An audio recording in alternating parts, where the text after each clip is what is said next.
Wrong number वाला प्यार episode 12। रात का वक्त, माहिर का घर। सविता आंटी डॉक्टर के कहने पर उन्होंने वैसे ही खाना बनाया। उन्होंने उसके लिए पतली दाल वाली खिचड़ी बनाई। उन्होंने एक ट्रे में दाल खिचड़ी और फ्रूट जूस सर्वेंट के हाथ से भिजवा दिया। सविता आंटी माहिर के लिए खाना रेडी करने लगी। सर्वेंट इधर गेस्ट रूम में दिशा के लिए खाना लेकर अंदर आया और आते ही कहा, दिशा मैडम आपके लिए खाना लाया हूँ, जल्दी से खा लीजिए, आपको दवाई भी टाइम पर खाना है। सर्वेंट की बात सुनकर दिशा ने कुछ कहा नहीं। वह बेड पर लेटी ही थी। अब उसके हाथों में से सलाइन ड्रिप भी निकाल दिया गया था। उसकी हालत इस वक्त एक छोटे बच्चे की तरह हो गया था। उसे देख ऐसा लग रहा था जैसे उसके अंदर जान ही ना हो। सर्वेंट ने आगे कहा, दिशा मैडम जल्दी खाना खा लीजिए, सविता आंटी का ऑर्डर है, नहीं तो मुझे उन्हें जाकर बताना पड़ेगा। सर्वेंट ने इतना कहने पर भी दिशा ने कोई रिस्पॉन्स नहीं दी, जिसके चलते सर्वेंट कमरे से बाहर चला गया और सविता आंटी को जाकर उसने सब बता दिया कि दिशा मैडम अभी भी खाना नहीं खा रही है, यहाँ तक कि वह कुछ बोल ही नहीं रही हैं। जिसे सुनकर सविता आंटी ने कहा, ठीक है, मैं थोड़ी देर में जाकर चेक करती हूँ, कोई उसे परेशान मत करना।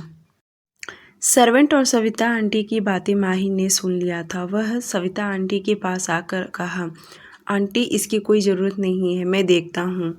माहिर दिशा के कमरे में गया। इस वक्त दिशा बेड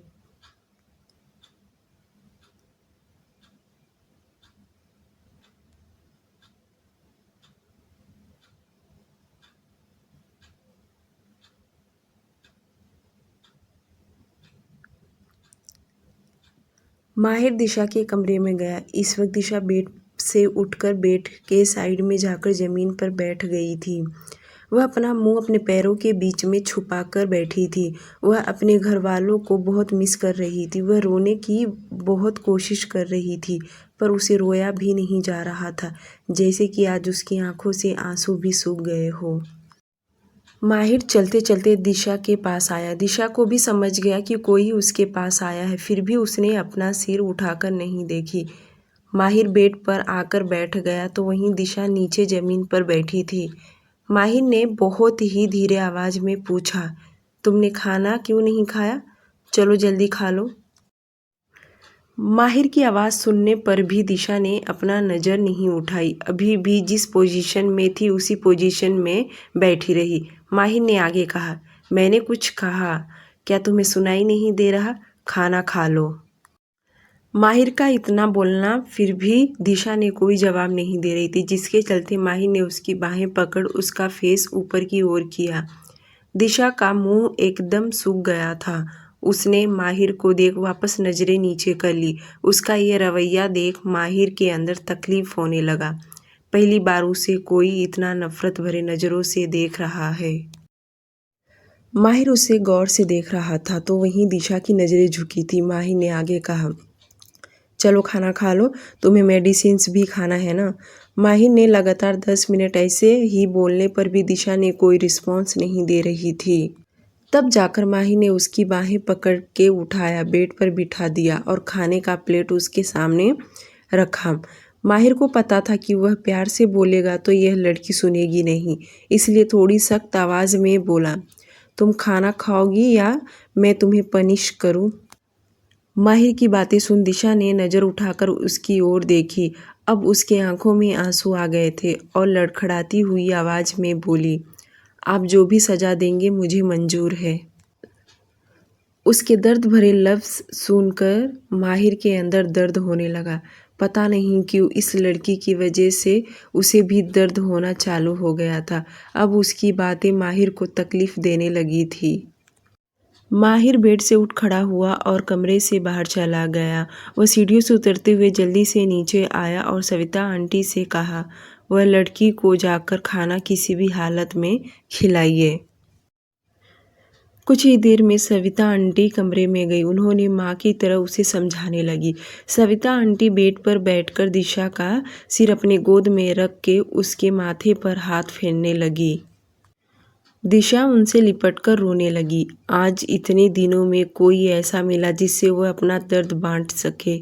बहुत देर तक रोने से उसका मन भी हल्का हो गया। सविता आंटी ने अपने हाथों से दिशा को मूंग दाल की खिचड़ी खिलाया और दिशा ने चुपचाप उनके हाथों से खिचड़ी खा भी लिए। उसके बाद उन्होंने उसे मेडिसिन्स दे दिया। कुछ ही देर में मेडिसिन्स की वजह से दिशा गहरी नींद में सो गई। उसके सोते ही सविता आंटी नीचे आ गई। सविता आंटी को नीचे आता देख माहिर ने उनसे पूछा, क्या उसने खाना खाया? सविता आंटी बेरुखी से बोली, हाँ उसने खाना भी खाया, दवाइयाँ भी खाया। बड़ी मुश्किल से खाया बेचारी ने। सविता आंटी की बातों से पता चल गया माहिर को कि वह उससे नाराज होकर बातें कर रही है। उनकी बातों को इग्नोर कर माहिर दिशा के कमरे में चला गया, जो बच्चों की तरह सिकुड़ के सो रही थी। माहिर ने अपना मोबाइल लेकर विशाल को कॉल किया और उससे कहा, तुम इस लड़की को इसके घर छोड़कर आओगे। दूसरी तरफ इटली रोम सिटी। अथर्व ने खुद के मन को लाख मना करने के बाद भी आखिरकार उसने शगुन को इस रूप में देख ही लिया। वह यह सब देखना तो अभी नहीं चाह रहा था, पर पता नहीं उसे अंदर ही अंदर जो एहसास पनप रहा था वह रोक नहीं पाया। उसके गोरे बदन पर ब्राउन कलर का ब्रा और पेंटी जिसमें वह इतनी हॉट लग रही थी, वह अथर्व को अपने आप अट्रैक्ट कर रही थी। वहीं अथर्व ने उसे पैर से लेकर सिर तक घूर घूर कर देख रहा था। उसके गोरे बदन पे एक भी दाग नहीं था। मानना पड़ेगा इसकी खूबसूरती को। शगुन ने बाल सुखाने के बाद सबसे पहले उसने वाइट पेटीकोट पहने। उसके बाद उसने रेड कलर के ब्लाउज पहने। फिर राशि ने उसे साड़ी पहनाना स्टार्ट कर दी। साड़ी पहनने के बाद उसकी आंखों में सिर्फ डार्क काजल, मस्करा और हल्का मेकअप किया। लास्ट में उसने डार्क रेड चेरी लिपस्टिक लगा दिए, जिसमें अब वह कहर ढाने लगी। उसने अपने बालों को खुला ही छोड़ दिया। राशि ने उसके बालों को नीचे से थोड़े थोड़े कर्ली कर दिए, जिसमें अब वह और भी स्टनिंग लुक दे रही थी। साड़ी पहनने के बाद शगुन रेडी हो गई। राशि ने कहा, तेरा मेकअप मैंने बहुत ही कम किए क्योंकि तू बहुत गोरी है। तुझ पर हल्के मेकअप ही सूट होता है। अगर तूने मेकअप नहीं भी किया तो तू उसमें और भी ज़्यादा प्रिटी दिखेगी। शगुन तैयार होने के बाद अपने आप को मिरर में देखने लगी। राशि ने अपने आंखों से काजल निकाल शगुन के कान के पीछे लगाते हुए बोली, मेरी ही नज़र ना लग जाए मेरी प्यारी नटखटी बहन को। राशि की बातें सुन शगुन उसे अपनी कोहनी से मारते हुए बोली, ऐसा बिल्कुल भी नहीं है, मुझे किसी की नज़र नहीं लगती। कहाँ से अच्छी दिख रही हूँ मैं? रोज़ तो मैं ऐसी ही दिखती हूँ। नज़र आखिर कैसे लोगों को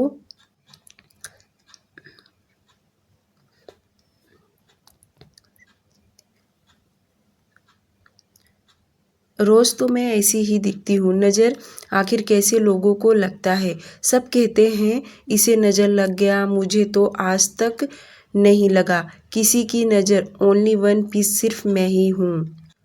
उसे अपनी खूबसूरती का जरा भी अंदाज़ा नहीं। उसे तो यही लगता कि वह रोज़ एक ही जैसी दिखती है। क्या फ़र्क है कल और आज? जिस दिन नज़र लगेगा ना मुझे, उस दिन समझ में आएगा। अब चले। राशि कमरे से बाहर निकलते वक्त शगुन से कही। दोनों बहनें कमरे से निकल लिविंग एरिया में आई, जहाँ पर उसके माँ बाबा पहले से ही उन दोनों का इंतज़ार कर रहे थे। राशि ने अपनी तारीफ करते हुए कहा, मम्मी देखो मैंने अपने हाथों से शगुन को तैयार किया, कितनी खूबसूरत लग रही है। अगर इसे खुद से कह दिया जाता ना तैयार होने के लिए तो ये पता नहीं कैसे तैयार होती। शगुन ने मुंह फुलाते हुए कहा, हाँ बार बार कमियां गिनते जाओ। और क्या आपके पास काम है? मम्मी आपको याद है इसने एक बार येलो ड्रेस पर ब्लू डार्क मस्करा लगाया था। इतना बोल राशि जोर जोर से हंसने लगी। उसकी हंसी कंट्रोल ही नहीं हो रहा था। उसे शगुन का वह फेस याद आने लगा। शगुन नाराज होते हुए बोली, मम्मी राशि दी को समझा दो, एक ही टॉपिक पर यह कितनी बार मेरा मजाक बनाएंगे। माया जी ने अपनी दोनों बेटियों को शांत करते हुए चुप कराया। श्याम जी ने कहा, देर मत करो, जल्दी चलो। सब लोग घर के लाइट बंद करके मेन डोर का लॉक लगाकर सभी लोग चले गए। वहीं अथर्व उसके इस लुक का स्क्रीनशॉट ले लिया और उनके जाने के बाद उसने उसकी तारीफ करते हुए कहा, तारीफ करूं क्या तेरी, कुछ अल्फाज ही ना मिले। जब से देखा है तुझको दिल में अरमान है जागे। अथर्व उसके फोटो को जूम करके गौर से देखे जा रहा था। उसने जो अपने होठों पर रेड चेरी लिपस्टिक लगाई थी, अथर्व उस पर अपना थंब फेरने लगा। उसकी आंखें, उसके होंठ, उसके नेक, हर तरफ अपनी नज़र घुमाए जा रहा था। अथर्व को देख अब ऐसा लग रहा था अब उसकी नीयत कहीं न कहीं डगमगाने लगा था। अथर्व ने अपना मोबाइल निकाल तेजा को कॉल लगाया। कॉल रिसीव होते ही कहा, इटली में फेमस ड्राइंग आर्टिस्ट को कल बुला कर लाओ। तेजा ने कहा, ओके बॉस। कॉल कट होने के बाद अथर्व लैपटॉप बंद करने ही वाला था कि शगुन का पिक्चर जो उसके लैपटॉप स्क्रीन पर था, उसकी आंखों में डार्क काजल देख उसके अल्फाज निकल गए। देखकर हैरान हूँ अपने लैपटॉप के स्क्रीन, एक तो कातिल सी नज़र, उस पर काजल का कहर। नेक्स्ट डे मॉर्निंग, दिशा की जब आंखें खुला तो वह बेड पर आराम से सोई हुई थी। धीरे धीरे उसने अपनी आंखें खोली, उठकर बैठ गई। सबसे पहले बाथरूम में गई और अपना मुंह साफ की। उसके बाद में वापस कमरे में आई और कमरे में जब बाहर निकली तो उसे कोई दिखाई नहीं दिया, जिसके चलते वापस कमरे में आके बैठ गई। वह एकटक कमरे को देखे जा रही थी कि तभी उसे वहाँ पर मोबाइल दिखाई दिया। यह मोबाइल किसी और का नहीं बल्कि सविता आंटी का था। दिशा के मन में ख्याल आया कि यह मोबाइल से वह कॉल करे। डरते डरते उसने अपने हाथ में मोबाइल उठा ली। वह इतनी डर गई थी कि झट से मोबाइल वापस टेबल पर रख दी और वापस जाकर बेड पर बैठ गई। वह लगातार मोबाइल को देखे जा रही थी पर उसका हिम्मत नहीं हो रहा था कि मोबाइल वापस ले। तभी उसने हिम्मत करके सोचा, यही मौका है मोबाइल लेने का, नहीं तो वापस यह मौका नहीं मिलेगा। दिशा बेड से उठ खड़ी हो गई और वापस जाकर उसे मोबाइल हाथ में ले ली और जैसे उसने ऑन किया तो इसमें पासवर्ड नहीं था। उसके चेहरे पर तुरंत स्माइल आ गया। उसने कमरे का दरवाज़ा अंदर से लॉक कर दी और जल्दी जल्दी उसने एक नंबर डायल की। पूरा रिंग जाने के बावजूद भी किसी ने कॉल रिसीव नहीं किया। उसने वापस ट्राई किया। दूसरी तरफ माहिर अपने कमरे में बैठ अपने कान में हेडसेट लगाकर यह रिकॉर्डिंग सुन रहा था, क्योंकि उसने रात को जानबूझकर यह मोबाइल उसकी कमरे में छोड़ा था विदाउट पासवर्ड, ताकि वह दिशा को रंगे हाथ पकड़ना चाहता था। दिशा जिस मोबाइल से बात कर रही थी वह उसका कॉल ट्रांसफ़र हो रहा था, जिससे वह बेखबर थी। यह सब प्लान रात को माही ने ही किया था। उसे दिशा के बारे में सब जानना ही था। दिशा ने दूसरी बार कॉल ट्राई किया तो इस बार कॉल किसी ने रिसीव कर लिया। कॉल रिसीव होते ही कॉल की दूसरी ओर से आवाज़ आया, हेलो कौन? यह किसी 15 साल के अंदर बच्चे का आवाज़ था। उधर से दिशा रोती हुई आवाज़ में बोली, नंदू मेरा भाई, कैसे हो तुम और दादा दादी कैसे हैं? दूसरी ओर से उस बच्चे ने कहा, दिशा दीदी, आप कहाँ हो? दीदी, यहाँ सब लोग कह रहे हैं कि आप किसी के साथ भागकर चली गई हो और कुछ लोग तो कह रहे हैं कि आप मर गई हो।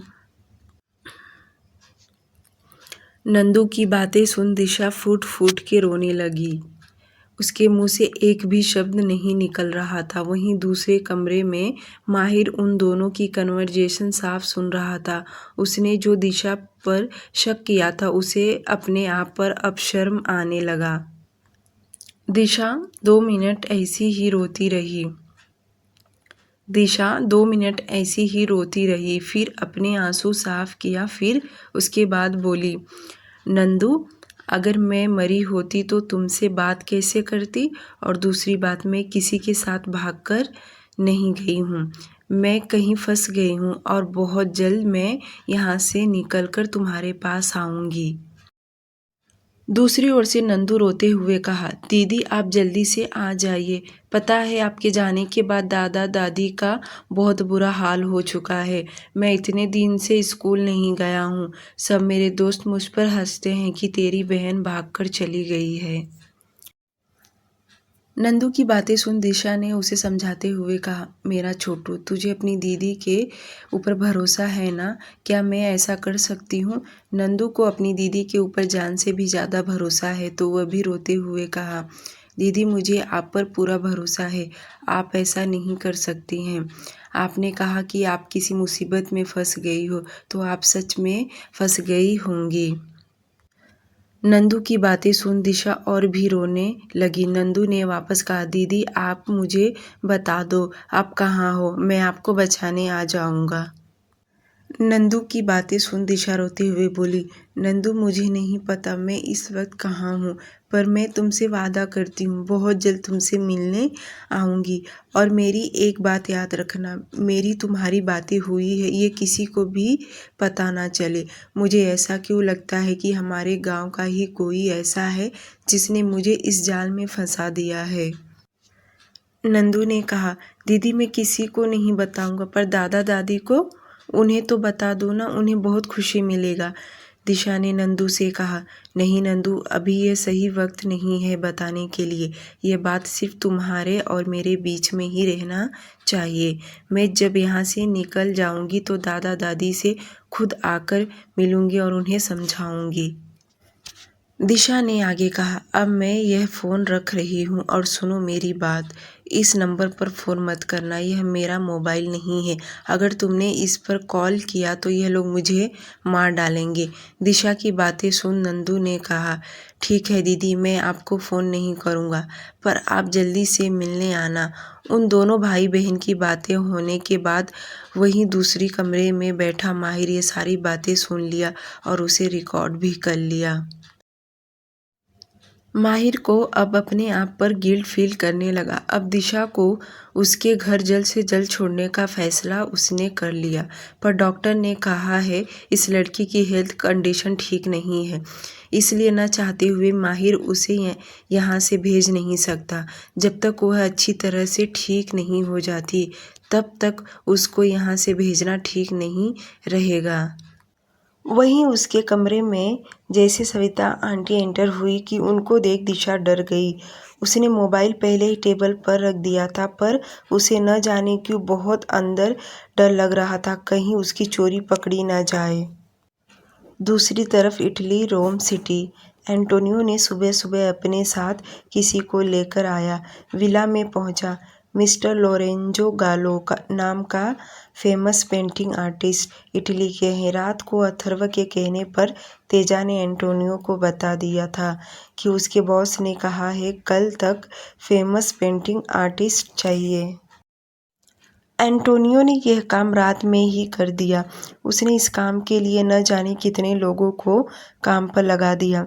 मिस्टर लोरेंजो गालो को इस काम के लिए एडवांस पेमेंट इटालियन 20,000 यूरो पे कर दिया और उसने यह अमाउंट पे करने के टाइम पर ही कहा था कि किसी भी हालत में वह सुबह दिए गए एड्रेस पर पहुंच जाए।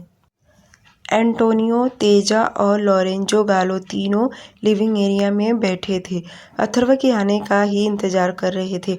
अथर्व अभी तक फ्रेश नहीं हुआ था। तब तक ये तीनों कॉफ़ी पीने लगे। कुछ ही देर बाद अथर्व नीचे आया। अथर्व को देख तेजा और एंटोनियो ने उसे ग्रीट किया।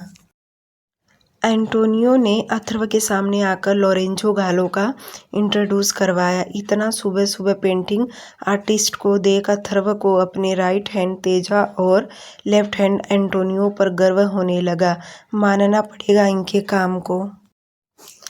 अथर्व स्टडी रूम में गया। उसके साथ लोरेंजो गालो भी गया। उसने अपना लैपटॉप ऑन किया और कल का जो उसने शगुन का फ़ोटो स्क्रीनशॉट में कैप्चर कर लिया था उसे लोरेंजो गालो को दिखाया और दिखाते हुए कहा, मुझे ये तस्वीर इसी तरह का बड़ी साइज़ में मेरे बेडरूम के वॉल पर चाहिए। लोरेंजो गालो ने उस पिक्चर को बड़े गौर से देखते हुए कहा, वाओ ब्यूटीफुल गर्ल। उसके मुंह से ब्यूटीफुल गर्ल सुन अथर्व उसे तिरछी नज़र से देखा। उसके मुंह से ब्यूटीफुल वर्ड सुन बिल्कुल भी अच्छा नहीं लगा, वह भी शगुन के लिए। अथर्व अपने दोनों हाथ जेब पॉकेट में डाले एटीट्यूड के साथ लोरेंजो गालो के सामने खड़ा होकर कहा, तारीफ करने के लिए नहीं कह रहा हूँ तुमसे, ये पेंटिंग तुमसे होगा कि नहीं।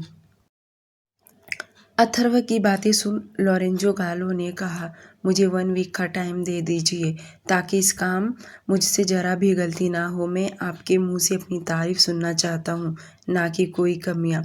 अथर्व ने कोल्ड वॉइस में कहा, ठीक है फिर आज से अपनी जॉब पर लग जाओ। एकदम परफेक्ट पिक्चर चाहिए मुझे कि मैं देखूँ तो सिर्फ देखता ही रह जाऊँ। अथर्व के मुंबई में जो मेंशन है उसके कमरे में तो बहुत बड़ा उसका वॉल पिक्चर पहले से लगा हुआ है, पर इटली के उसके विला में उसने अभी तक अपना वॉल पिक्चर नहीं लगवाया। पर वह अपने बेडरूम में शगुन का वॉलपेपर लगवाना चाहता है। तकरीबन 20 मिनट तक उन दोनों की बातें चली। उसके बाद अथर्व वहाँ से ऑफिस के लिए निकल गया। ऑफिस में आते ही उसने सबसे पहले लैपटॉप ऑन करने का सोचा, पर उसे याद आया कि शगुन इस वक्त कॉलेज में होगी, तो उसने अपना लैपटॉप बंद कर दिया। पर न जाने क्यों उसका मन उसे देखने के लिए बेचैन हो रहा था और उसने लैपटॉप ऑन कर दिया। सबसे पहले उसने घर का लिविंग एरिया देखा तो माया जी और राशि बैठे टीवी देख रहे थे। कमरे का व्यू देखा तो उसे शगुन दिखाई दी। अथर्व को यकीन नहीं हो रहा कि शगुन अभी भी सोई हुई है, पर क्यों? शगुन अभी भी बेड पर पेट के बल सोई थी। उसे देख अथर्व खुद से कहा, यह क्या आज कॉलेज नहीं गई, अभी तक सोई है। 2 मिनट के बाद माया जी बेडरूम में आई। शगुन को उठाते हुए बोली, शगुन उठ जा, सूरज क्या कड़क धूप निकल गया है। क्या ज़्यादा पेट में दर्द कर रहा है? अच्छा उठ जा, तुझे हल्दी वाला दूध देती हूँ, थोड़ी देर के बाद राहत मिल जाएगा। अपनी मम्मी की बातें सुन शगुन आंखें खोल रोने जैसी शक्ल बनाकर बोली, मम्मी मत उठाओ मुझे, मैं पेट के बल सोई हूँ ताकि मेरे पेट में ज़्यादा दर्द ना करे। आप मुझे दवाई भी खाने नहीं दे रही हो। कितना पेट दर्द कर रहा है मेरा, ये पीरियड्स क्यों आते हैं? शगुन की बातें सुन माया जी ने कहा, दवाइयाँ इसलिए खाने नहीं देती हूँ, लड़की जात हो तुम, आगे चलकर तुम्हें माँ बनना है। दवाइयाँ खाने से आगे चलकर बहुत सारी मुसीबत का सामना करना पड़ सकता है। माया जी बोल ही रही थी कि राशि कमरे में आते हुए बोल पड़ी, मम्मी आप सही कह रही हो, हमारी शगुन की शादी हो गई ना, बहुत लोगों को तो जुड़वा बच्चे होते हैं, पर हमारी शगुन को ना फराह खान के जैसे 3 बच्चे पहली बार में होने चाहिए। ये 2 संभालेगी और इसका हस्बैंड 1 संभाल लेगा। क्या प्रिंस संभाल पाएगा? उनकी कन्वर्जेशन सुन अथर्व के फेस पर स्माइल तो था, पर जैसे उसने प्रिंस का नाम सुना तो अचानक से उसका स्माइल चला गया। उसे ज़रा भी अच्छा नहीं लगा प्रिंस का नाम सुनकर। यह सुन शगुन बेड से उठकर बैठी और राशि को सुनाते हुए कहा, ठीक है मैं बच्चे पैदा करूँगी और आप उनको दूध पिलाती रहना। शगुन की यह लाइन सुन राशि तिलमिलाते हुए बोली, देखा मम्मी, ये लड़की जुबान खोलती नहीं और जब खोलती है तो जहर जैसी बातें करती है। शगुन ने अपना क्यूट जैसा फेस बनाकर आगे बोली, जैसे आपको अच्छा नहीं लगता वैसे मुझे भी अच्छा नहीं लगता, आप मेरा मजाक हमेशा बनाती रहती हो। उन दोनों का बहस सुन माया जी ने दोनों को चुप कराते हुए बोली, बस भी करो अब तुम दोनों, एक बार चालू हो गई तो बंद होने का नाम ही नहीं लेती। शगुन, तेरा पेट दर्द नहीं कर रहा, नौटंकी लड़की। माया जी इतना बोलकर बेडरूम से निकल के किचन में चली गई और शगुन के लिए हल्दी वाला दूध बनाने लगी। वहीं राशि ड्रेसिंग टेबल के सामने बैठ अपना मेकअप करने लगी। शगुन बेड पर बैठी थी और राशि को देख बोली, राशि दीदी, ड्रेसिंग टेबल के नीचे ड्रावर में विस्पर है, प्लीज़ मुझे दे दो ना। राशि ड्रावर में से सैनिटरी पैड निकालकर शगुन के पास आकर देते हुए बोली, तुझे देख ऐसा लगता है दुनिया के सारे दर्द तुझे ही भगवान ने दे दिया है। यह तो मंथली प्रॉब्लम है। राशि दीदी, ये तो मंथली नहीं आना चाहिए, ऐसा होना चाहिए था साल में एक बार आए, सिर्फ एक दिन के लिए। सोचो कितना मज़ा आता, सिर्फ एक दिन के लिए। एक दिन का दर्द मैं जैसे तैसे सह लेती, पर मंथली है इसलिए तो प्रॉब्लम लगता है। शगुन की बातें सुन राशि क्या ही बोले, तो भी उसने बोली, शगुन तू इतना इमेजिन कैसे कर लेती है, मानना चाहिए तेरे दिमाग को, ब्रिलियंट दिमाग है तेरा। अब रियल कैरेक्टर में आ जा और बाथरूम में जा, नहीं तो बेडशीट खराब कर देगी। राशि की बात सुन सैनिटरी पैड ले शगुन मुंह बनाते हुए बाथरूम में चली गई। उसके बाथरूम में जाते ही अथर्व खुद से कहा, ओह तो तुमको पीरियड्स आ गए हैं, इसलिए कॉलेज नहीं गई। आफ्टर 1 वीक दिशा की तबीयत इन एक हफ्ते में काफ़ी ठीक हो गई थी, क्योंकि सविता आंटी ने उसे खाने पीने और डॉक्टर के मेडिसिन्स देने से उसकी वीकनेस ठीक हो गया और सविता आंटी ने अपनी बेटी की तरह उसे ध्यान देने लगी। अब वह अच्छे से घूम फिर सकती थी। उसके चेहरे पर अब निखार आना चालू हो गया। इन दिनों में माहिर ने एक बार भी दिशा से बात नहीं किया। वहीं दिशा ने भी माहिर को देख अपनी नज़रें दूसरी तरफ फेर लिया करती थी, यहाँ तक कि वे अपने कमरे से ज़्यादा बाहर निकल ही नहीं रही थी। आज डॉक्टर दिशा का चेकअप करने के लिए आए थे और उन्होंने उसका हेल्थ चेक करने के बाद कहा, आप बिल्कुल ठीक हैं और आज से आपके मेडिसिन्स बंद कर रहा हूँ। आप सिर्फ खाने पीने पर ध्यान दीजिए। अगर आप सही से खाने पीने पर ध्यान देंगी तो आपको इतनी कमज़ोरी नहीं आता। डॉक्टर की बातें सुन दिशा ने हाँ में सिर हिला दी। डॉक्टर ने माहिर से कहा, मिस्टर आहूजा, यह अब बिल्कुल ठीक हो गई हैं। खाने पीने की वजह से इन्हें कमज़ोरी आ गया था। अब इन्हें मेडिसिन देने की कोई ज़रूरत नहीं है। डॉक्टर आगे कहा, अब आप मुझे इजाज़त दीजिए जाने के लिए। डॉक्टर की बातें सुन माहिर ने हाँ में सिर हिलाया और सविता आंटी उन्हें बाहर दरवाजे तक छोड़ने चली गई।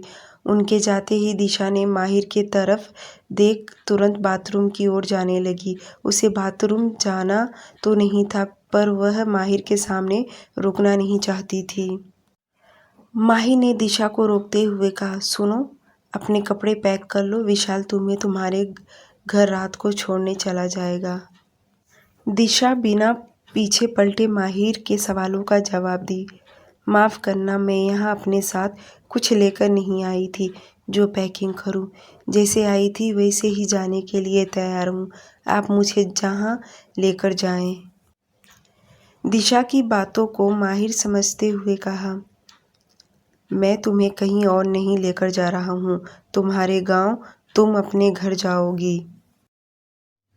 दिशा ने माहिर की बातें सुन अब पीछे पलटकर उसे देख बोली, ऐसे ही आपने पिछली बार भी कहा था कि हम तुम्हें तुम्हारे घर छोड़ देंगे और देखो मैं कहाँ आकर फंसी हूँ। पता नहीं यहाँ से मैं किसी के और घर जाऊँ, किसी के और हाथों बिक जाऊँ। दिशा बोल ही रही थी कि माहिर उसको टोकते हुए कहा, व्हाट नॉनसेंस, तुम्हारा कहने का मतलब क्या है कि मैं तुम्हें कहीं और बेचने वाला हूँ? तुमने मुझे समझ क्या रखा है? मुझे अब किसी पर भरोसा नहीं। जैसे आपको मेरे ऊपर भरोसा नहीं था, वैसे मुझे आप पर रत्ती भर भरोसा नहीं है। अब मैंने लड़ना छोड़ दिया है। अब हालात मुझसे जो करवाएंगे मैं वह करने के लिए तैयार हूँ। मैं भी तो देखूँ कब तक मैं बिकती रहती हूँ। कौन कौन मुझे खरीदता रहेगा। कोई तो होगा जो कहेगा मैं नहीं खरीदूँगा। दिशा की बातों में बहुत दर्द था और उसका दर्द उसके चेहरे पे साफ झलक रहा था। और वहीं माहिर आज तक किसी भी लड़की को समझना तो दूर, वह समझ भी नहीं सकता, पर वह आज दिशा की बातें उसके दिल पर घाव कर रहे थे। उसने सच में उस पर जुल्म किया। उसने उसे यकीन दिलाया था कि उसे उसके घर छोड़ेगा। उसने उसे धोखा दिया। अब दिशा चाहकर भी अपने दिमाग से वह बात ही नहीं भुला सकती। माहिर उसका दर्द समझ सकता है। अगर वह भी उसकी जगह होता तो शायद वह भी किसी पर भरोसा नहीं करता। माहिर लंबी सांस भरते हुए कहा, इस बार तुम सीधा अपने घर जाओगी, अपने भाई नंदू के पास। माहिर के मुंह से अपने भाई नंदू का नाम सुन दिशा घबरा गई और वह माहिर के एकदम पास आकर 2 कदम पीछे रखकर बोली, तुम्हें मेरे भाई का नाम कैसे पता? क्या तुमने उसके साथ कुछ किया? बोलो। दिशा के सवाल पूछे जाने पर माहिर ने कोई जवाब नहीं दिया। वह अपने दोनों हाथ जेब पॉकेट में डाले ही खड़ा था। वहीं दिशा की आंखों में आंसू भर आया और वह फिर से दर्द भरी आवाज़ में बोली, हाथ जोड़ती हूँ, तुम्हारे पैर पड़ती हूँ, जो कहोगे वह करूँगी। इन सब में मेरे भाई को मत बीच में लाओ। उस बेचारे ने क्या बिगाड़ा है आपका? वह बहुत छोटा है, उसे कुछ नहीं पता दुनियादारी का। दिशा लगातार रोने लगी। वह क्या बोले जा रही थी उसे भी नहीं समझ में आ रहा था। वह तो इतनी डरी हुई थी कि उसके हाथ पैर वापस थरथराने लगे। वहीं माही ने झट से उसके हाथ को पकड़ लिया और उसे चुप कराते हुए कहा, तुम मुझे क्रिमिनल समझती हो तो ठीक है, वही सही, तुम्हारा भाई सही सलामत है और आज तुम अपने भाई से मिलोगी। अपने दिमाग में यह बात फिट कर लो, समझी? और अगर इसके बाद तुम रोई और तुम्हारी तबीयत खराब हुआ तो इस बार मैं तुम्हें। माहिर अपनी बात बीच में ही छोड़ दिया। वहीं माहिर की धमकी भरी बातें सुन दिशा रोना बंद कर दी और उसकी आंखों में देखने लगी। आखिर वह उसके साथ क्या करेगा? माहिर ने ध्यान से देखा तो दिशा अब रोना बंद कर दी और वह उसे घूर कर देख रही है, जिस पर माहिर को अंदर से हल्की सी स्माइल आ गया, पर उसने अपने फेस पर जाहिर नहीं किया। दिशा सिसकियाँ लेते हुए बोली, पता है मुझे, या तो कहीं और भेज दोगे या अपना घर साफ करवाओगे।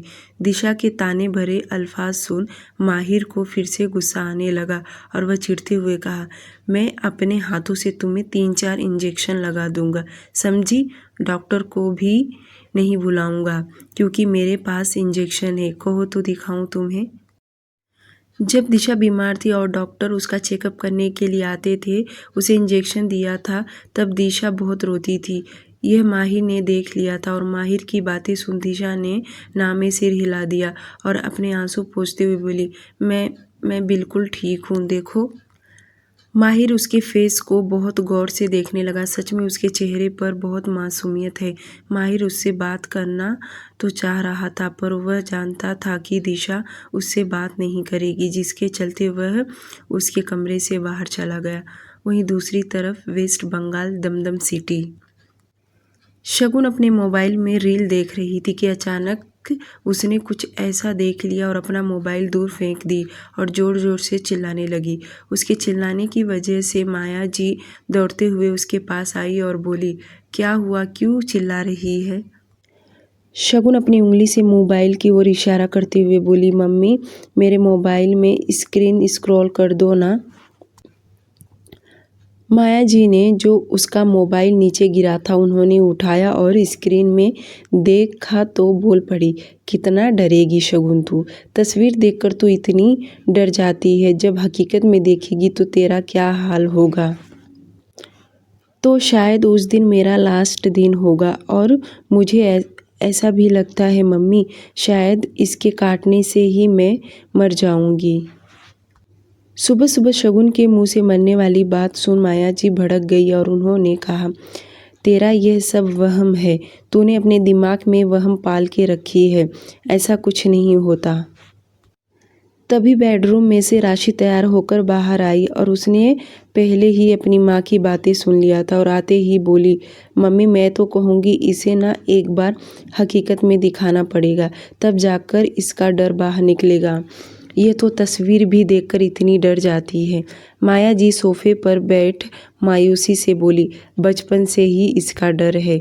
मैं और तेरे बाबा ने बहुत जगह झाड़ फूंक भी करवाया पर इसका डर नहीं निकल रहा है। पहले तो रात रात सोने नहीं दिया करती थी, एक ही रट लगाए रहती थी, मुझे काट लिया, मुझे काट लिया, पैर में काट लिया, हाथ में काट लिया। इसके चिल्लाने की वजह से सभी घर वाले उठ जाते थे। राशि ब्रेकफास्ट करते हुए बोली, अभी भी तो चिल्लाती है। अब फ़र्क इतना है कि महीने में 1-2 बार चिल्लाती है, पर चिल्लाती तो है। यार शगुन, मैं तो यही कहूँगी डर का सामना करो, तभी डर बाहर भागेगा। उसे गौर से देखो, सांप से भला कौन डरता है। जू में लेकर जाना पड़ेगा। शगुन ने मायूसी से कहा, राशि दीदी आपको पता है ना मेरी लाइफ में सबसे बड़ी कमज़ोरी यही है और मेरी कमज़ोरी सिर्फ़ और सिर्फ मेरे घर वालों को पता है और किसी को नहीं, और किसी को पता भी नहीं चलना चाहिए। इतने में प्रिंस अंदर आते हुए कहा, और तुम्हारी कौन सी कमज़ोरी है जो सिर्फ घर वालों को पता है और किसी को नहीं, मुझे भी तो बताओ। प्रिंस के पूछने पर शगुन इधर उधर देखने लगी और राशि खाने में बिजी हो गई। माया जी ने तो कुछ कहा ही नहीं। प्रिंस ने वापस पूछा, बताओ ना शगुन तुम्हारी कमज़ोरी क्या है, मुझे भी तो पता रहना चाहिए ना, ताकि तुम्हें कोई प्रॉब्लम आए तो मैं सपोर्ट के लिए खड़ा रहूं। शगुन ने बात पलटते हुए कहा, वो मुझे ना गाड़ियों से बहुत डर लगता है। जैसे हाईवे पर लोग तेज़ी से गाड़ियाँ चलाते हैं, मुझे ना बहुत डर लगता है कहीं मेरा एक्सीडेंट ना हो जाए। ये सुन प्रिंस ज़ोर ज़ोर से हंसने लगा और कहा, इसमें डरने वाली क्या बात है, और तुम तो हाईवे पर कभी जाती भी नहीं हो, तुम्हारा कॉलेज तो पास में है। प्रिंस उनके घर थोड़ी देर बैठा रहा। माया जी ने भी उसे चाय और पराठा लाकर दिए। प्रिंस ने भी खाया और थोड़ी देर के बाद चला गया। राशि भी नाश्ता करने के बाद ऑफिस के लिए निकल गई। दोपहर का समय, इटली रोम सिटी। अथर्वा आज सुबह से बहुत बिजी था। उसने कई सारे मीटिंग अटेंड किया, जिसके चलते उसने शगुन का एक बार भी व्यू नहीं देखा। उसे भी लगा था कि आज शगुन कॉलेज में होगी, जिसके चलते उसने देखा नहीं। पर दोपहर में फ्री होते ही उसने सबसे पहले लैपटॉप ऑन किया और शगुन के घर का व्यू देखने लगा तो शगुन के घर पर कोई भी नहीं था। बाहर से लॉक लगा हुआ था तो उसने शॉप का व्यू देखने लगा, पर शॉप में सिर्फ उसके बाबा बैठे हुए थे। अथर्व ने मॉर्निंग का रूटीन चेक करने लगा जो उसके लैपटॉप में रिकॉर्ड था। सुबह के उसने 9 बजे का जो रूटीन देखा तो वह भी शॉक्ड हो गया। अचानक से शगुन ने मोबाइल फेंक दिया। आखिर क्यों?